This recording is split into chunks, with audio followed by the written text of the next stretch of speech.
Hey everyone, Carrie Beck here with Family eBiz, where we help families start and scale their online businesses to find freedom to do the things that they want to do, or be with the people they want to be with, or follow the calling that they are feeling called to. Hey, we are going to be talking about something I struggle with. I don't know if you struggle with this, but I sure do. Procrastination. Do you ever have something that you just like?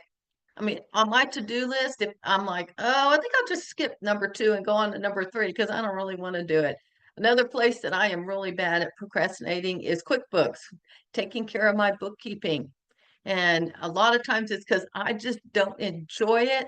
But the irony is, once I get going in it, it actually isn't so bad.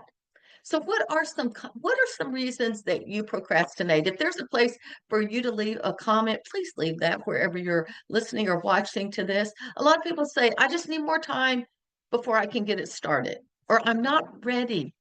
I'll start that next week. Or they're just thinking, I just don't even want to do this. I'm afraid of what might happen. I don't know about you, but when I leave town, the day before I leave town, whether it's to go see my kids, go on vacation, or whatever, I can get so much done. I am not procrastinating. I'm going to be gone for a week. If I don't get it done now, it's not going to get done for another week, and that's going to be bad news. What is your real reason for procrastinating? I think there's a real tie together between procrastinating and fear. We procrastinate because we're afraid we're going to fail, or we procrastinate because we're afraid we're going to succeed. Believe it or not, it's like I don't know what to do with that. I don't know if I have all that attention. So that is one thing. And really, procrastination is just putting off decisions. It is just um, decision fatigue, maybe, and you just don't want to get involved in it anymore. There's also this idea of perfectionism, and I hear this a lot. It's just not ready. Especially when it comes to products. You know what? It is never going to be ready. Perfectionism versus progress. Good is good enough. That is what my mentor, Dan Kennedy, used to always say. Good is good enough. If you wait until it's perfect, your business is going to go out of business. I'm going to tell you, if you could see some of the products that I put out 10 years ago, I look at them and go, oh my goodness, what was I thinking? But I don't just belabor the point. I'm like, oh, well, let's move forward. And you know what? I can move forward and improve them, but they still sold back 10 years ago, even though they weren't that pretty looking or they weren't whatever. And so good is good enough. And times are going to change. The look and feel of things are going to change. So don't get caught up in having to have it all perfect. Just put it out there. I know I have some business students. They're like, oh, I still need to tweak this, that, and the other. No, you don't. Just do it. So let's talk about 5 ways that you can stop procrastination. And the first one, and I actually use this on a regular basis, the 5-minute rule. Just start and work for 5 minutes. And I will tell you, I have a lot of that with QuickBooks. I try to do my bookkeeping every Thursday, and I'm like, there's always something else that feels more important. And yet, if I don't get that thing done, I am not going to know where I am financially. I'm not going to be ready for taxes. I'm not going to be able to turn my taxes in on a monthly, quarterly, annual basis. It is imperative that I keep up with my bookkeeping. But I will tell you, once I get started, I actually sort of not super enjoy it, but I'm like, oh, I just got 3 months worth of bank reconciliations done, or I've just paid all those credit cards. I have a sense of accomplishment. And so I would really encourage you, just use the 5-minute rule. Start 5 minutes, and a lot of times that will be enough momentum to keep going and finish out whatever that task is. Next, reverse engineering. How do we do that? I mentioned this in the past, but sometimes I think projects are so big, you don't even know where to start.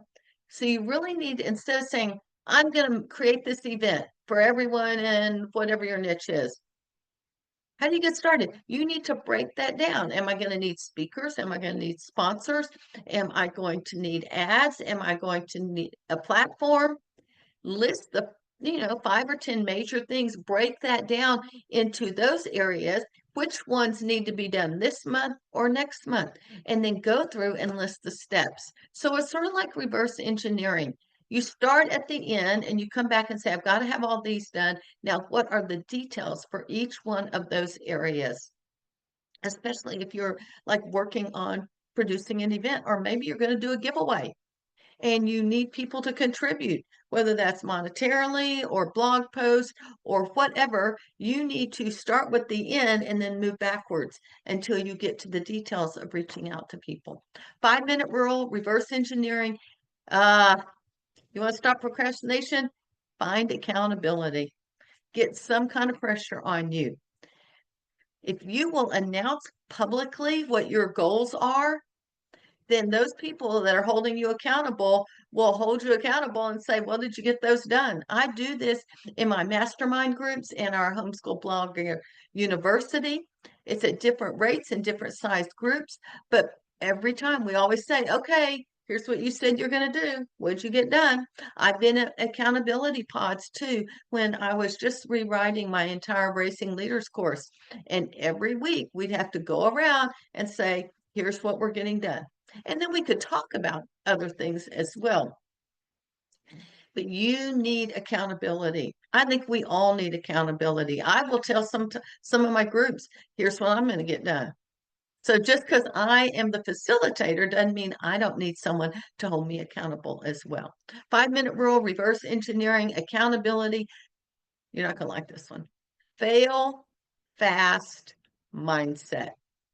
We don't want to fail.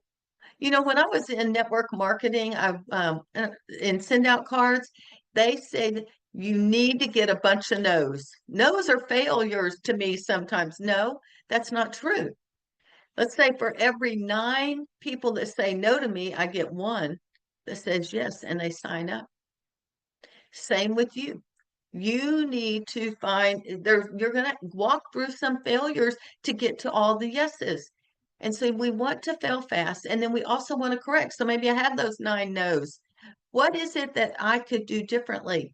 Well, how am I presenting it the most understandable way? Whatever it is, you need to go back, and every time you get a no, or you get like you failed, like let's say I've done it before. Good seg. 0 people sat by on an entire launch. I'm like, what is it? What is the reason? That is the perfect opportunity for growth and to expand your business. Thomas Edison said, I didn't fail. I found 10,000 ways to not create a light bulb. You see, he had that fail fast. Oh, that didn't work. Let's move to the next thing. I mean, and seriously, he may have had actual 10,000. He had thousands of ways to not make a light bulb. And then look at us now. Thank goodness we have light bulbs. And look at all the impact that he has had. What if he had quit at 9,999? What if you quit one failure too short?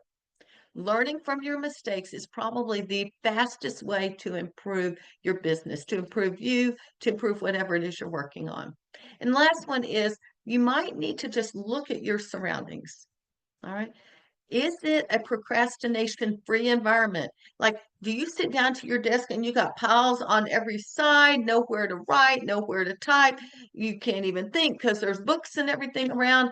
I told one of my groups about a month or 2 ago, I am going to start working 15 minutes a day on cleaning the office. Now, I will say I got sidetracked with a family emergency for a week or 2, but just this morning I was like, Carrie, you got to get back to that. You need to get back to that because all of a sudden I had a whole bookshelf that's clean and I can see what everything is. I had space on the table that I could see what it was. That is helpful. Otherwise, I don't know where anything is. When I sit down, I mean, I do have some clutter around me, but I try to keep my desk clean and just the papers that I need right there. I want to make sure I have space to actually work. If there's a lot of clutter, you're probably going to go, I think I'll just go downstairs. I think I'll just go outside and do something else. So the other thing is digital distractions. This little phone, all those red dots. Get rid of those red dots. Don't even have notifications on. I only have it for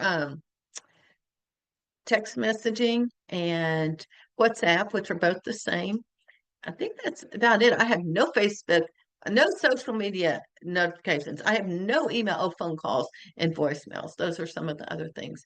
There are a few little other things that I get from our church once a week, but if I got email or social notifications, I would get zero done. So stop procrastinating. Use the 5-minute rule to build momentum. Reverse engineer your project that you're going to work on. Find some way to be accountable. Fail fast and learn from your failures, and then create an area that you can work. Even if that's in your closet and you can just set up a small desk that you can work, that is okay. Now, what I want you to do is think of one thing that you have been putting off and commit to work for the 5-minute rule. You should be able to do that today and then work again tomorrow for 5 minutes. Maybe 5 minutes will then turn to 10 and 15 and 20 today. That would be awesome. Find something you've been putting off and work on it. And then if you're in our family EBIS group, please share your progress. Excuse me. If you're struggling if you're struggling to get something done, put something in our family EBIS Facebook group so that we can start to surround you and to help you as well. Hey, if you have not subscribed to our channel, would you please do that? That allows us to be able to get this message out to more and more people. Let me tell you, there are plenty of people that procrastinate, and they do need this kind of help as well. So that would mean the world to me.